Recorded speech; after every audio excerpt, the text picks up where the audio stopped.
Nie, w życiu my obcokrajowców nie przyjmujemy, nie ma opcji, to jest w ogóle niemożliwe.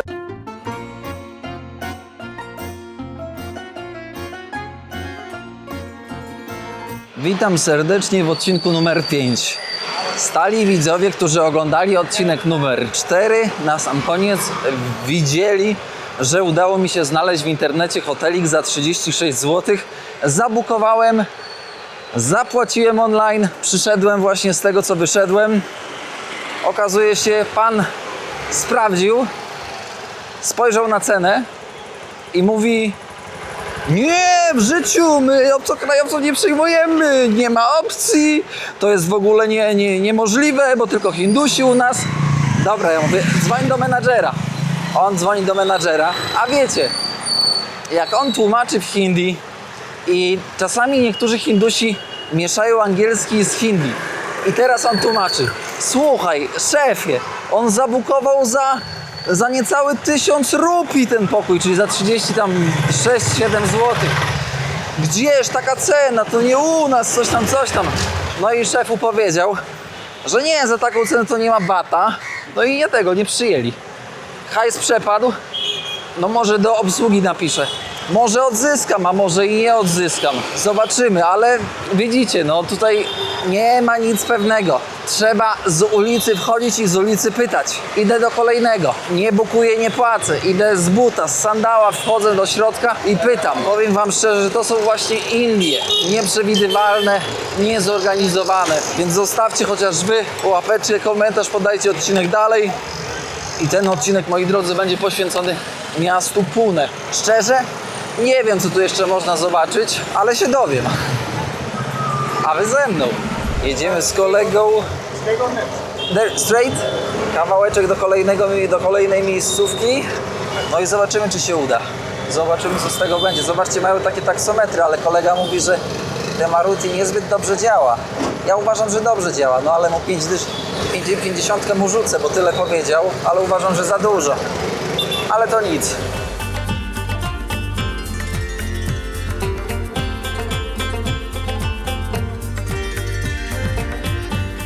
Czy wydacie wiarę?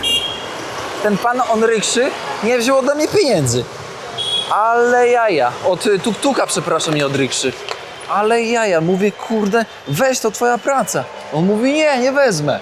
Jesteś gościem. Mówię, weź, kurde, pracujesz tak. Nie wezmę. I przekrzykujemy się. Wciskałem mu na siłę. Nie. Widzicie, jakie życie? Przewrotne. Kolejne przykre rozczarowanie. Hotel Penang odmówił przyjęcia, czaicie? Jaka beka, ty? On pyta się mnie, czy z jakiego kraju? Ja mówię Polak. Aha, to nie możesz. Ja mówię, nie, dobra, to ja jestem Hindus. On mówi, to pokaż ID. Ja mówię, zgubiłem. I tam żartuję sobie, on tak na poważnie bierze, nie? No i jak ja mam nie żartować? Jak można człowieka nie przyjąć do hotelu, w którym ma się puste pokoje? Weźcie, dajcie spokój. Idę do kolejnego. Badajcie, jakiś tutaj, nie? Kolejny. Wchodzę. I patrzcie, jak to będzie wyglądało. Hello, do you have room? Only Indian. Oh, really? Why? English speaking. I know, but I will pay for the room. किधर से? One night. One night. One night. लेकर आके. ID. Single. You from Poland. Holland? Poland. Europe.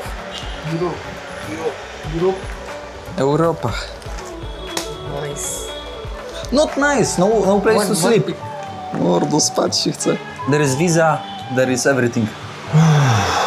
Double bed वाला तो चलेगा नहीं. ऐसे करूँ तो इसको बैक करो. Kolejny hotel odmówił, a to jeszcze idę do Royala. Do Royala odwalę jeszcze. A co? Ciekawe, co powiedzą, ty.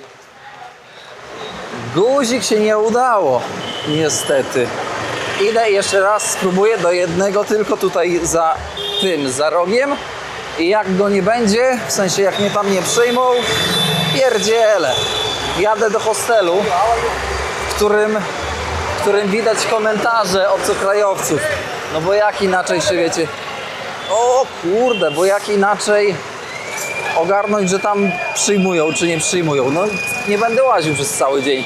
I to jest właśnie ten moment w podróży, kiedy po prostu chcesz się przespać pół godzinki i sobie pójść na miasto, ale nie masz gdzie, bo nie jesteś rdzennym mieszkańcem. Komedia. Żeby u nas tak było, ty, że idziesz do hoteliku i ci mówią, nie Polak, to nie ma. A gdzie tam? I pytanie, od czego to zależy? Czy oni rasiści? Czy może jakiś system mają, do którego nie są podpięci? Chociaż wątpię, że ktoś by w ogóle weryfikował w Indiach takie rzeczy. Dajcie spokój. Choice Classic, czyli klasyczny wybór. Takie jest. Niech to będzie klasyczny wybór, tylko żeby zadziałał.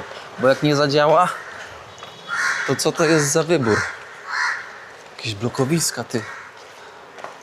Harmonia. Ale jak wejść do tej harmonii, ty. Patrzcie, jaki hotel dziwnie jest ulokowany. मैं आपको बता देता हूँ इधर से I co? I nic. Puścili z kwitkiem. Jadę do tego hostelu. Chciałem uniknąć chrapiących Hindusów, ale chyba się nie uda. Niestety. I wait for the Bajaji. For tuk-tuk. It's coming. Thank you. Zobaczcie, kolega mnie tu się zatrzymał, się za tego zaaferował, że szukam noclegu. Zamówiłem tego tuk-tuka. Jedzie po mnie Harrakesz. Tuk-tuk będzie kosztował tam 3,50 za 2 km. I gość przejechał już 4969 przejazdów. Pracowity. Tego mu nie można się zaprzeczyć, że nie jest pracowity. 4969 klientów. Czujecie to? A pierwszy tuk-tuk, którego zamówiłem, to nawet nie przyjechał, słuchajcie. 350 metrów tam stał i napisał, że proszę tutaj przyjść. Pierdziele, będę 350 metrów chodził, jak już cena jest ogarnięta z punktu odbioru. Dajcie spokój, dobra, jedzie mój kumpel. Jedziemy z Harrakeszem. Słuchajcie, zamówione na Uberze, nie ma najmniejszego problemu z negocjowaniem ceny. I tyle. Trzymajcie kciuki, żeby tam nie przyjęli, bo jak mnie nie przyjmą, to się wkurzę. I co? I postawię namiot gdzieś na chodniku. I się skończy. O, widzieliście łasicę? Przebiegła z Kubana.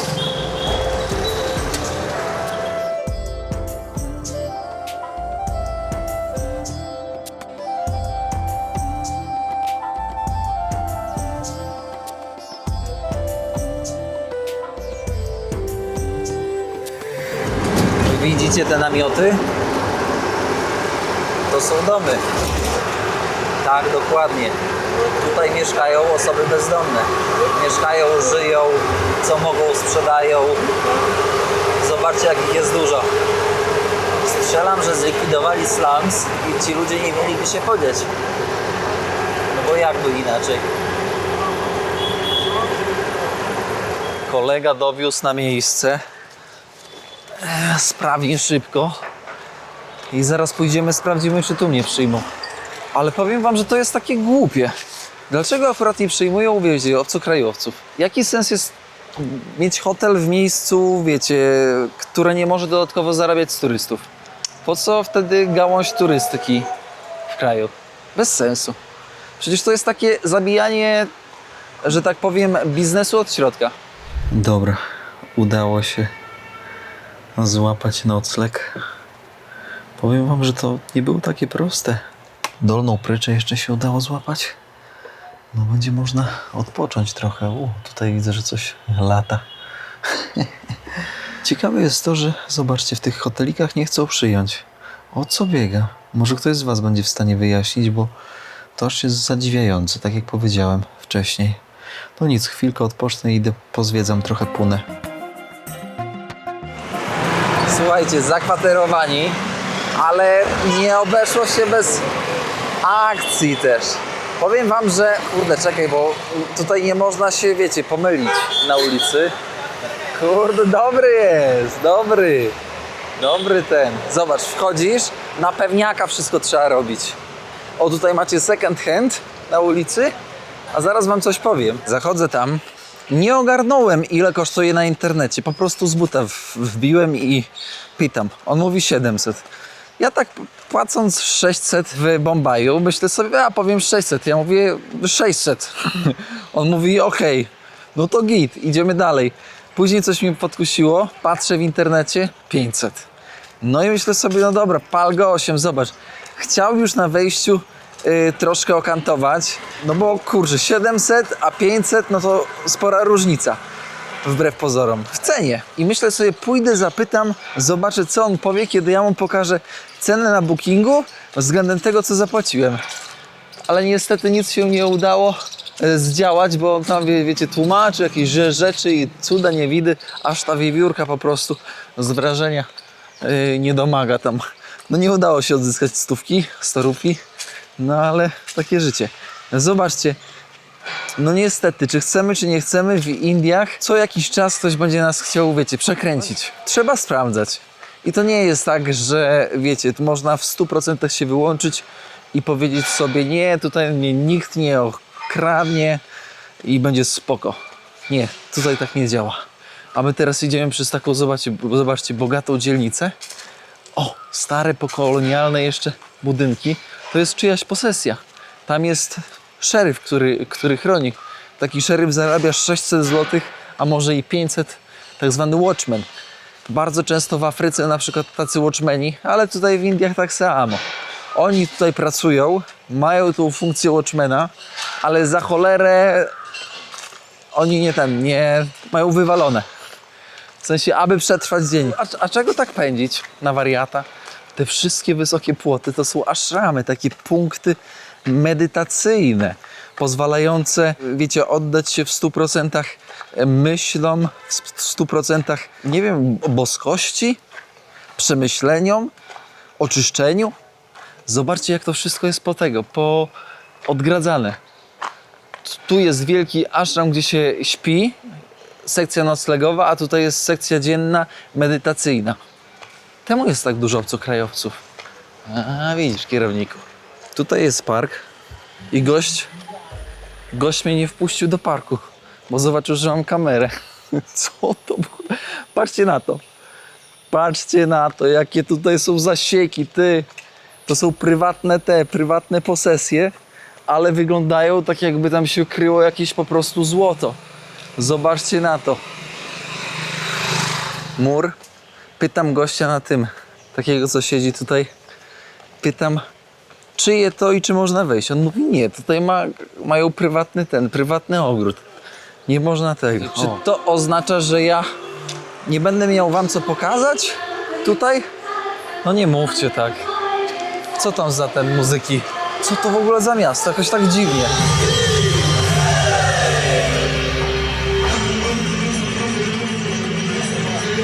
W Indiach również sporo jest Żydów. Tutaj mamy żydowski cmentarz, ale zamknięte. Powiem wam, że gdzie ja trafiłem? Do jakiegoś takiego dziwnego miejsca trochę, którego nie mogę zrozumieć. W sensie mogę zrozumieć, to jest miejsce bogatych ludzi. Zobaczcie, jak to miejsce jest odseparowane od siebie. Witam Państwa na Kirkucie. Proszę nie pytać, czy to legalne, czy nielegalne, bo tak na dobrą sprawę wszystkie bramy są zamknięte. A jak bramy są zamknięte, no to trzeba znaleźć tak zwane wyjście ewakuacyjne. Czyli przeskoczyć taką bramę, taki mur. Tutaj chłopaki spożywają trunki wysokoprocentowe. Wołali mnie, ale musiałem odmówić. Zobaczcie, jak dobrze zachowany ten Kirkut, czyli cmentarz żydowski. Prawdopodobnie dlatego, że jest po prostu zamknięty. Bo jeżeli byśmy zostawili to otwarte z drugiej strony, no to niestety siłą rzeczy, moi drodzy, Hindusi pewnie by tutaj mieli uczty. Dlaczego tak mówię?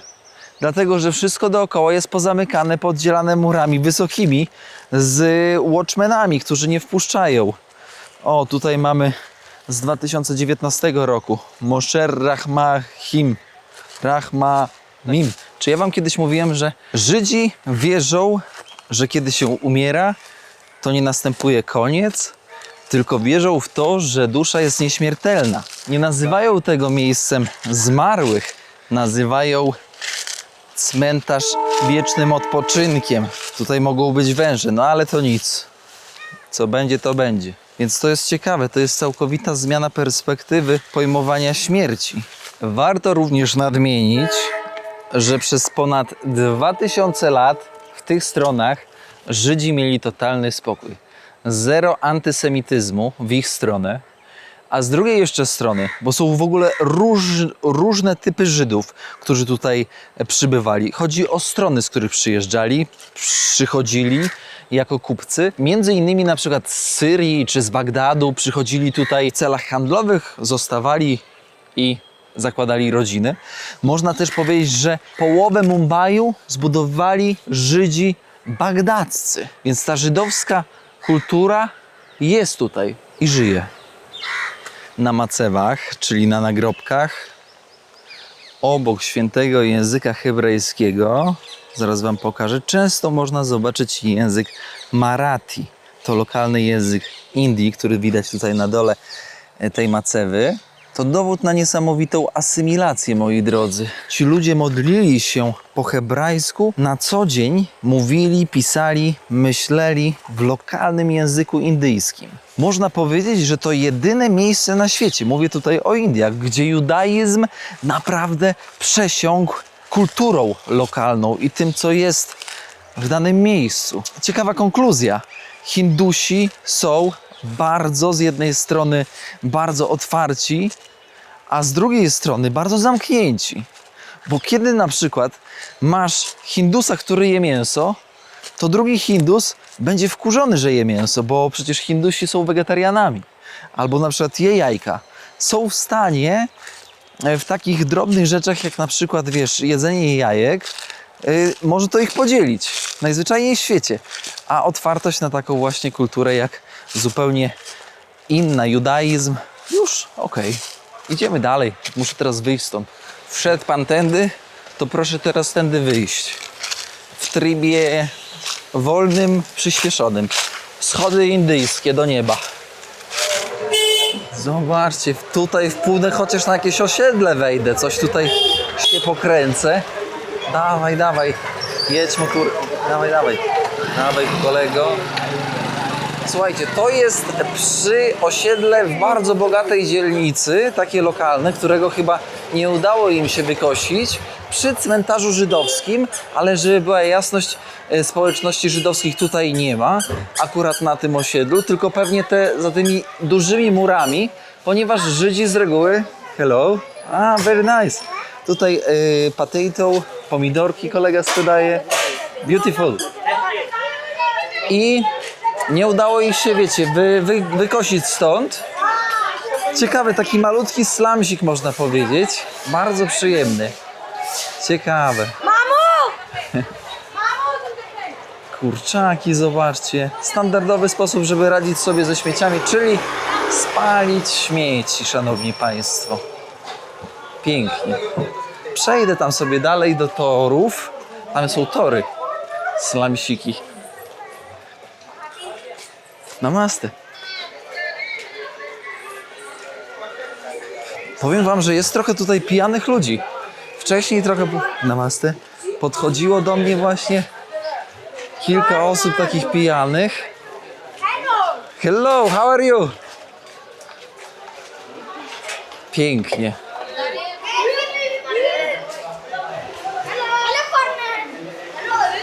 Hello, foreigner. Hello. So beautiful. Go.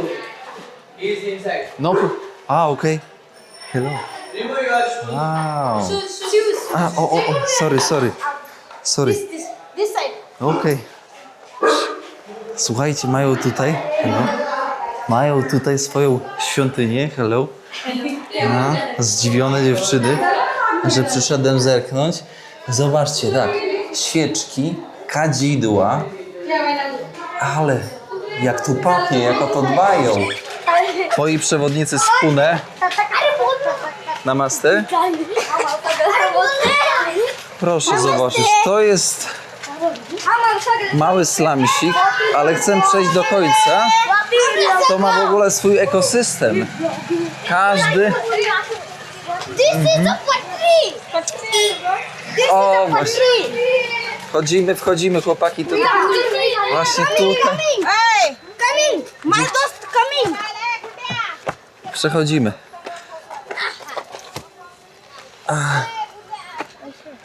This is a train. I see. Very Okej. nice. Chłopaki się wychowują tutaj przy torach. Chodząc po takich miejscach, dużo psów bezpańskich. Zobaczcie, w co się tutaj kierownik zabezpieczył. Proszę bardzo. Gillette. Odpowiednie dla każdego mężczyzny. Ale jak się człowiek dopatrzy, to już jest Gillette, który naprawdę pozostawia porządny zapach. Zwłaszcza jak dasz po nosie albo dasz po oczach. Nie mam tego na ludzi, bo ludzie są z reguły bardziej przewidywalni. Na zwierzęta. Cholera. Na psy. Słuchajcie. Jak mnie jakaś watacha obejdzie, to ja ładuję im po nosach. Czymś takim. Pamiętajcie też, że takie rzeczy na lotniskach są traktowane jako broń. Jako broń, dosłownie. Chowam.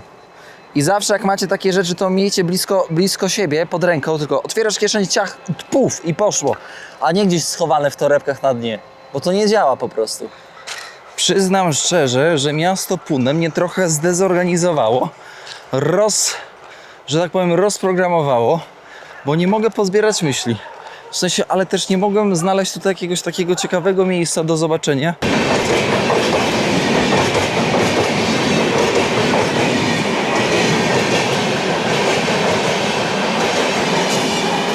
Widzicie tego gościa? Ten gość z niebieskim worem, on tak idzie wzdłuż toru, tak jak ja. I on sobie po prostu zbiera plastikowe butelki. Recykling.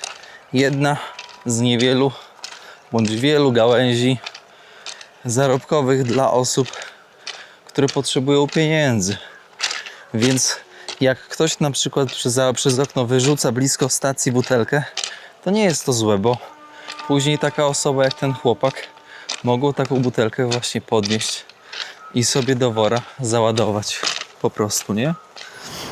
Zobaczcie, centrum Don Bosco dla dzieci, dla chłopaków, no bo w sumie z reguły są podzieleni.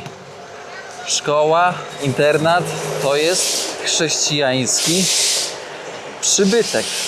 Zobaczcie, diesel kosztuje 3,80, benzyna kosztuje około 4 zł 10 groszy, lepsza benzyna 4,80, coś takiego. Thank you. Słuchajcie, powiem szczerze, że myślałem, że jest tutaj trochę taniej pod względem właśnie paliwa, a jednak tak 4 zł z kawałkiem, nawet 4 zł patrząc na te zarobki, które wam pokazywałem, na przykład jako kelner, na przykład jako stróż, menadżer w banku, który zarabia 1800 zł, to jednak 4 zł za litr diesla czy benzyny to jest dużo na takie zarobki.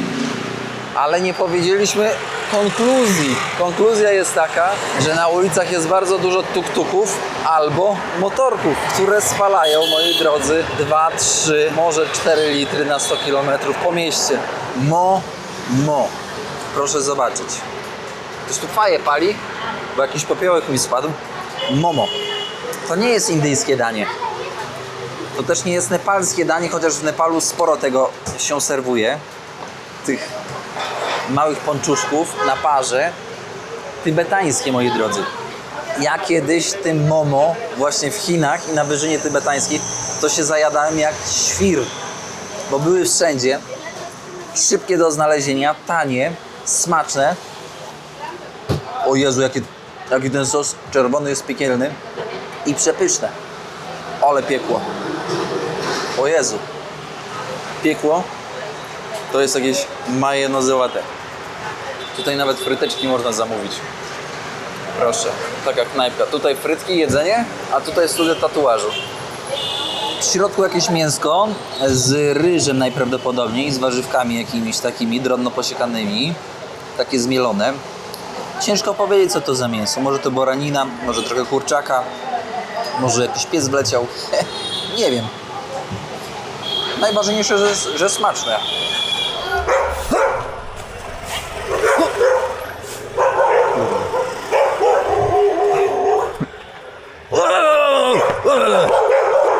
No i kto wygrał życie? Kierownik wygrał życie lodem, a wy wygraliście życiem tym, że jesteście na chacie i sobie oglądacie w spokoju ten odcinek. Amul Frosting. Podwójna czekolada. Przyznam szczerze, że dzisiaj ten odcinek jakoś mi się tak zakręcił, jak wrzut na dupie u czarka. O, tutaj jest czekolada w środku. Fajnie. Taki lód, moi drodzy, kosztuje złoty 20. Gdzie ty za złoty 20 kupisz loda czekoladowego z podwójną czekoladą w środku? Nie wiem gdzie. Słuchajcie, kończymy odcinek. Wiem, że dzisiaj może nie było przebojowo i ja sobie z tego zdaję sprawę, ale tak wyszło. No nie jestem w stanie nic poradzić, więcej perturbacji niż czegokolwiek. Ale to jest życie, no, życie w podróży. Słuchajcie, zostawcie łapeczkę, komentarz, podajcie odcinek dalej. Jeśli wam się nie spodobało, to nie zostawiajcie, no. Ale fajnie by było, żebyście zostawili, bo to motywuje. Zwłaszcza w takie dni jak ten. Pozdrawiam was serdecznie z Kune, a kolejny odcinek na pewno będzie z innego miejsca, bo coś mi to miejsce tutaj nie przypasiło.